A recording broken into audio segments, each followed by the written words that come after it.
आमचं खानदान गावावर तापताय ते उगाच नाही. तुमच्या माहितीसाठी सांगतो आणि अख्या ग्रामसभेच्या माहितीसाठी सांगतो आणि तुमच्या पण माहितीसाठी सांगतो. आजकडे बापाकडे 40 एकर जमीन होती.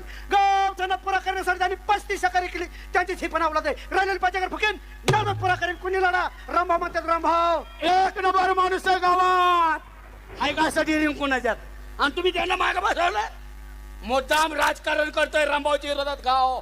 माझ्या पक्क देण्यात आलंय आणि त्यातला मार्के त्यांच्या तापायला झालं काय? तापाय काय झालं म्हणजे तुम्ही म्हणताय की गावातलं भांडण गावातच मिटलं पाहिजे म्हणून मला तुम्ही निमंत्रण देऊन मुद्दाम बोलावलंय. नाही तर मला कोर्टन कचेऱ्या मोकळायचा. मी कुणाच्या लुग्या सुग्यांच्या नादी लागायला मोकळा नाही रे. मला लय काम असतं. वाचलंय का? मग काय झालंय? काय झालंय म्हणजे प्रत्येक वेळेस आमचा बांध करून तू आमचा भांड पोकारतो. त्याच्या बापाची खरेदी. ए कुणी बांध पोकारला रे? कोण आहे? तू उठाल की?